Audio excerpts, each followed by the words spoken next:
समय की बात है। सोनपुर नामक गांव में एक गरीब मछुआरा रहता था जिसका नाम कुंदन था। उसके माता पिता की मृत्यु होने की वजह से वह अपने घर में अकेला रहता था।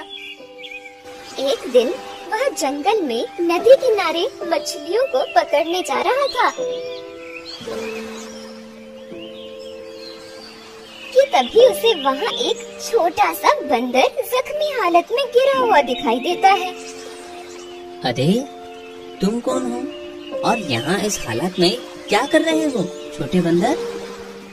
छोटा सा मासूम बंदर कुछ नहीं बोलता, वह सिर्फ दर्द से तड़प रहा था।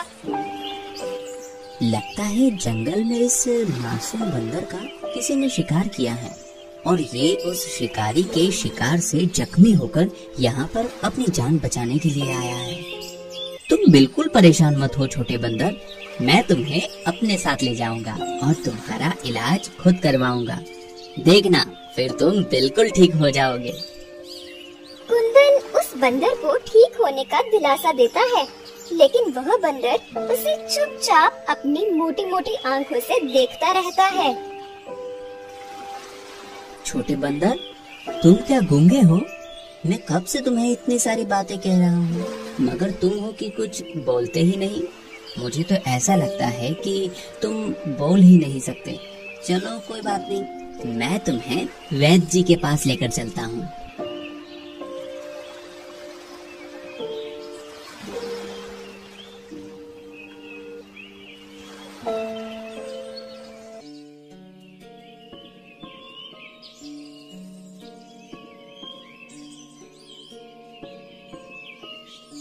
अरे कुंदन, कहाँ जा रहे हो इतने जल्दी में? और ये बंदर तुम्हें कहाँ से मिला?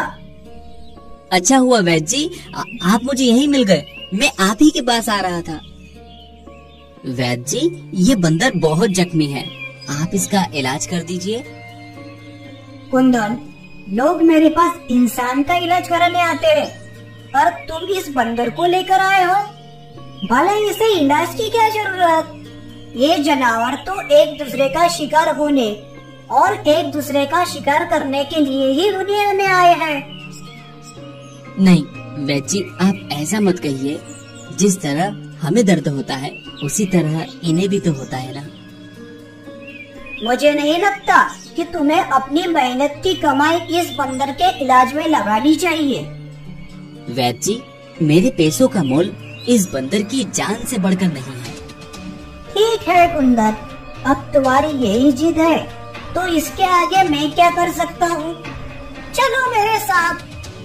इतना कहकर वैद्य जी कुंदन और बंदर को अपने घर ले आते हैं। वह बंदर की चोट पर बहुत सारी दवाइयाँ लगाकर उसकी पट्टी बांधते हैं। देखो कुंदन, मैंने इसकी मरहम पट्टी तो कर दी है, लेकिन तुम्हें इसका बहुत ज्यादा ख्याल रखना पड़ेगा। ठीक है वैद्य जी। कुंदन बंदर को लेकर अपने घर चला जाता है। बंदर बेचारा जख्मी हालत में सुस्त होकर कुंदन के पास लेटा रहता है।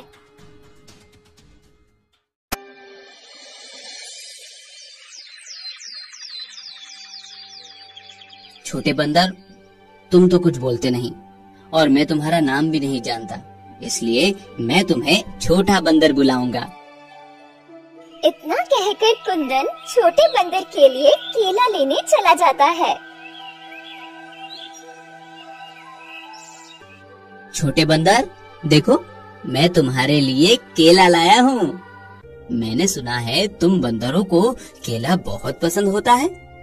अब जल्दी से उठो और ये सारे केले खाकर खत्म करो। इसके बाद तुम्हें अपनी दवाई भी तो लेनी है, तभी तो तुम ठीक हो पाओगे। कुंदन इतना कहकर अपने हाथ से केले के छिलके को उतारता है और केले के छोटे छोटे टुकड़े उस छोटे बंदर के मुंह में डालने लगता है। वह छोटा बंदर धीरे धीरे आराम से केले के टुकड़े खाता है, साथ ही अपनी मोटी मोटी आंखों से कुंदन को टुकुर टुकुर देखता है।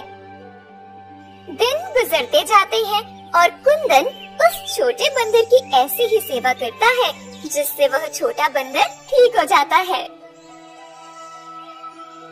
छोटे बंदर, अब तुम पूरी तरह से ठीक हो चुके हो और अब मुझे लगता है कि तुम्हें तुम्हारे परिवार के पास पहुंचा देना चाहिए। चलो, मैं तुम्हें तुम्हारे परिवार के पास जंगल में छोड़ देता हूँ। कुंदन ये कहकर बंदर को जंगल की तरफ लेकर जाता है।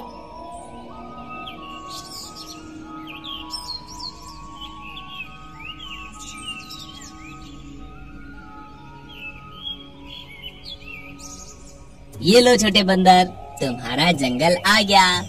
अब तुम अपने परिवार के पास चले जाओ।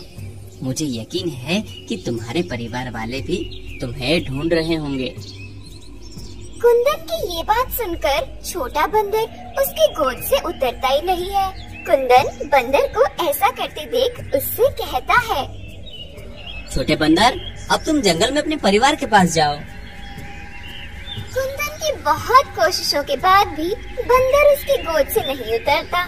छोटे बंदर को ऐसा करते देख कुंदन परेशान होकर कहता है, छोटे बंदर, अब मैं क्या करूं? तुम तो मेरी गोद से उतर ही नहीं रहे हो। लगता है तुम वापस जाना ही नहीं चाहते। कुंदन की ये बात सुनकर बंदर उसके सीने में अपना मुंह छुपा लेता है। छोटे बंदर को ऐसा करते देख कुंदन मुस्कुराता है और कहता है, अच्छा, तो तुम मेरे साथ रहना चाहते हो? वैसे मेरे घर में मेरे अलावा और कोई नहीं रहता। अच्छा है, मुझे तुम्हारे रूप में अपने लिए एक साथी मिल जाएगा। कुंदन ये कहकर उस बंदर को अपने घर वापस ले आता है और फिर वो दोनों साथ रहने लगते हैं। छोटा बंदर कुंदन के हर काम में उसका हाथ बंटाता है।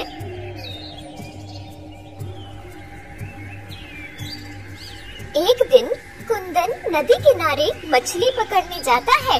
तभी वहाँ पर एक दूसरा मछुआरा आता है और कहने लगता है, अरे तुम कौन हो और यहाँ क्या कर रहे हो? मैं कुंदन हूँ और यहाँ पर मछली पकड़ने आया हूँ। पर मैंने तो तुम्हें यहाँ पहले कभी नहीं देखा। मैं तो यहाँ रोज आता हूँ। हो सकता है कि आप और मैं रोजाना अलग अलग समय पर मछली पकड़ने आते हो, इसलिए हम दोनों की कभी मुलाकात नहीं हुई। तुम मुझसे झूठ मत बोलो। और रही बात तुम्हारे यहाँ आने की, तो आज के बाद मैं तुम्हें यहाँ मछली पकड़ता ना देखूं, क्योंकि ये नदी मेरी है। अगर तुमने दोबारा इस नदी से मछलियाँ पकड़ने की कोशिश भी की, तो मैं तुम्हें इस नदी में फेंक दूंगा। कुंदन गरीब होने के साथ ही बहुत सीधा भी था, इसलिए वह उस मछुआरे से बिना कुछ कहे चुपचाप अपने घर आ जाता है, जहाँ छोटा बंदर उसके आने का इंतजार कर रहा होता है। छोटे बंदर, अब मैं क्या करूं? मेरे पास तो कोई दूसरा काम भी नहीं है जिससे मैं अपना और तुम्हारा खर्च उठा सकूं।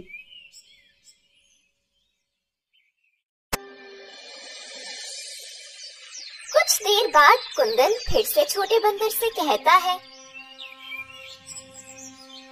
छोटे बंदर, मैं सोच रहा हूँ कि हमें यहाँ से कहीं और जाकर कोई नया काम ढूंढना चाहिए। कुंदन ये कहकर उस छोटे बंदर को अपने साथ ले जाता है और फिर चलते चलते वो दोनों जंगल की तरफ आते हैं।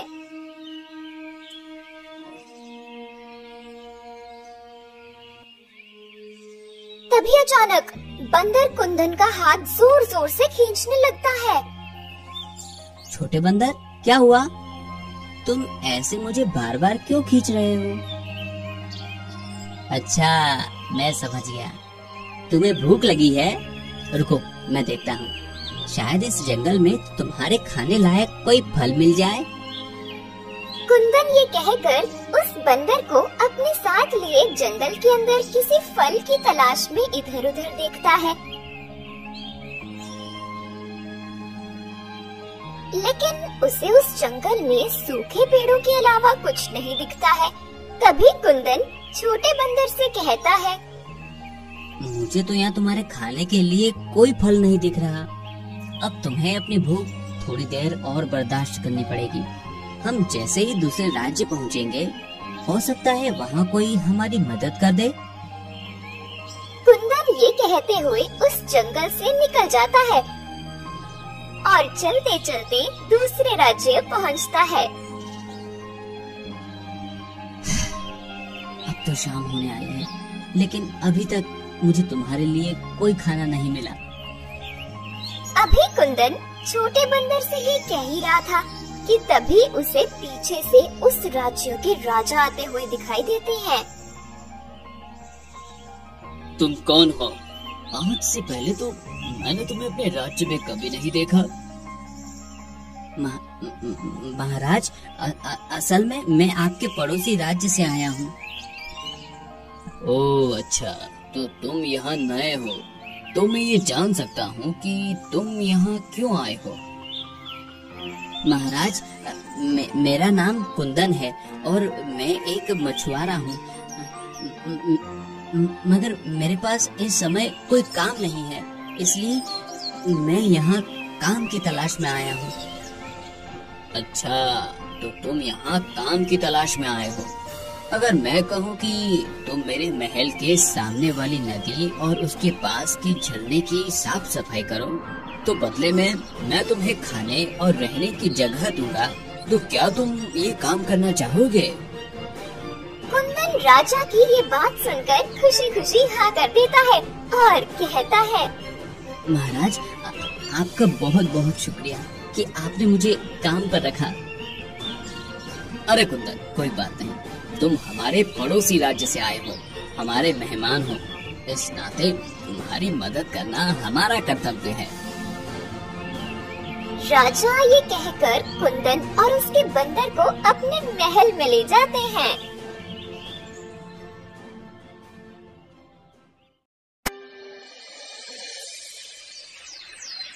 दिन गुजरते हैं। कुंदन सारा दिन महल के पास झरने और नदी की साफ सफाई करता है और उसके साथ उसका बंदर भी उसके छोटे छोटे काम में उसकी मदद करता है। राजा कुंदन को मेहनत और ईमानदार से काम करता देख बहुत प्रसन्न होते हैं। एक दिन मंत्री जी राजा के पास आते हैं और कहते हैं, महाराज, क्षमा चाहूंगा, लेकिन आपके लिए एक बुरी खबर है। कैसी बुरी खबर? महाराज, महल में जो कीमती खजाना रखा था वो चोरी हो गया है।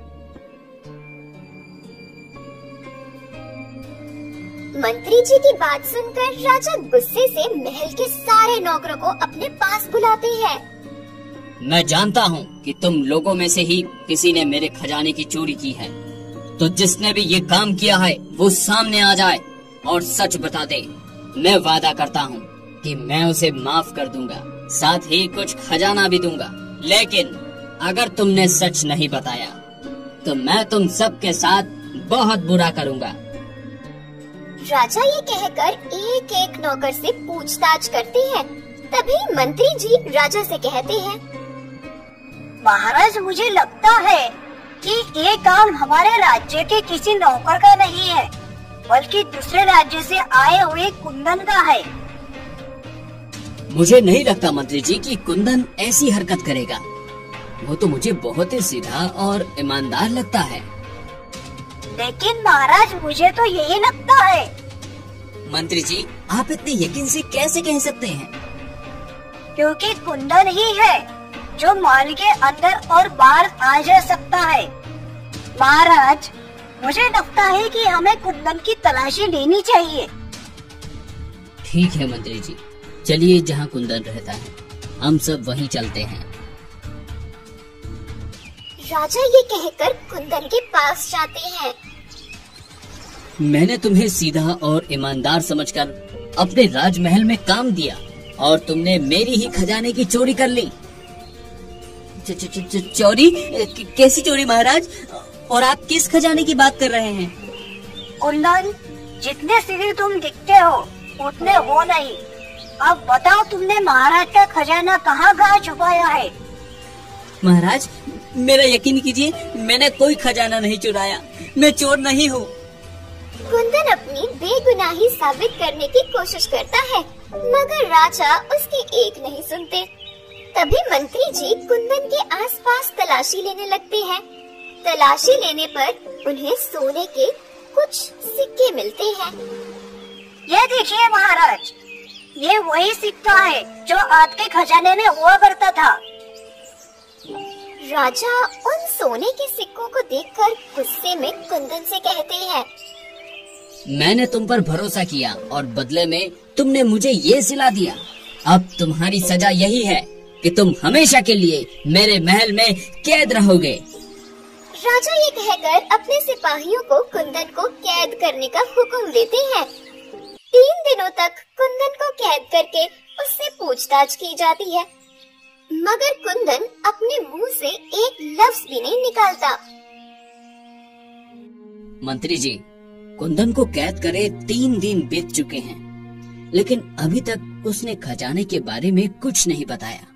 अब हम ऐसा क्या करें जिससे वो हमारा सारा खजाना वापस कर दे?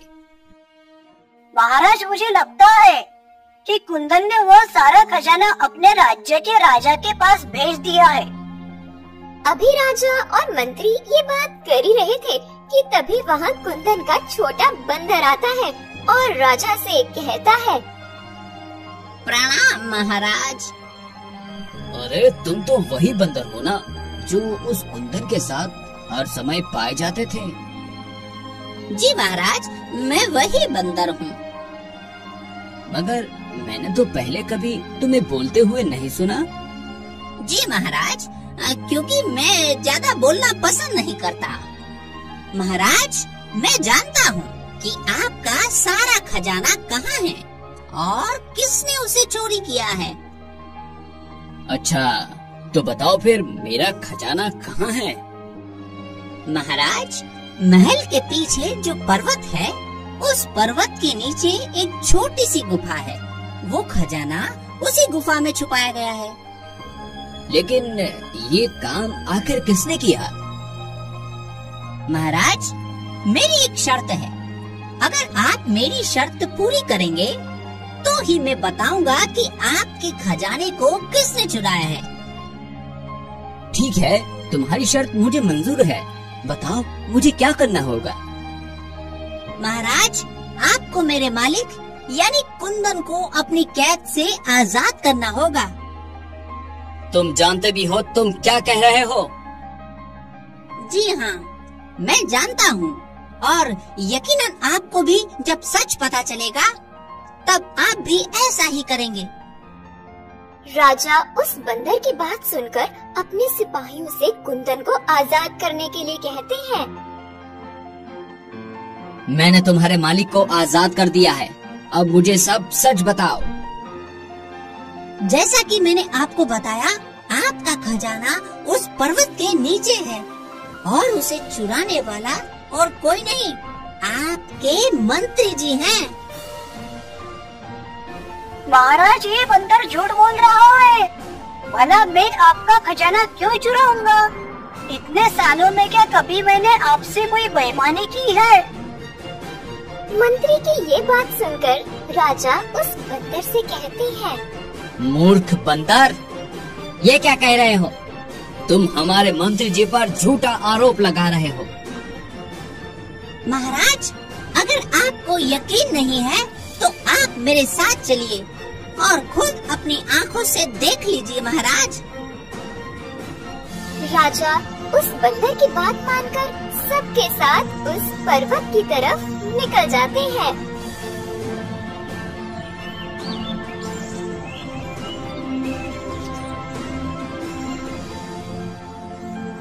छोटा बंदर सबको उस पर्वत के नीचे बनी गुफा में ले जाता है और वहाँ पर छुपा सारा खजाना राजा को दिखाता है।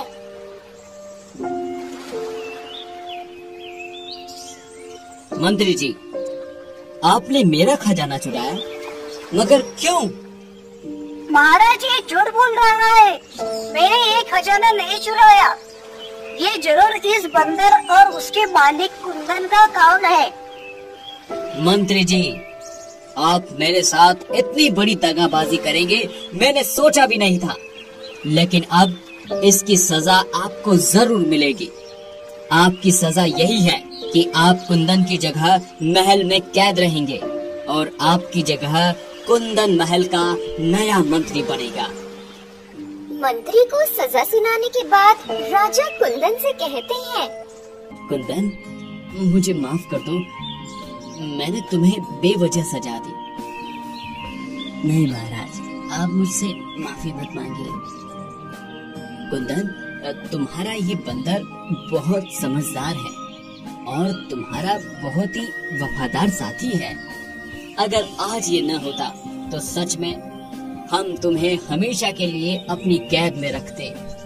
जी महाराज, मैं जानता हूँ मेरा ये छोटा साथी मेरा वफादार है, लेकिन मुझे ये नहीं पता था कि ये बोल भी सकता है। वैसे छोटे बंदर, तुम्हें कैसे पता चला कि ये सब मंत्री जी ने किया है? जब आप कुंदन को सजा देने के लिए ले जा रहे थे, तब मुझे एक सोने का सिक्का मंत्री जी के पास से गिरा हुआ मिला।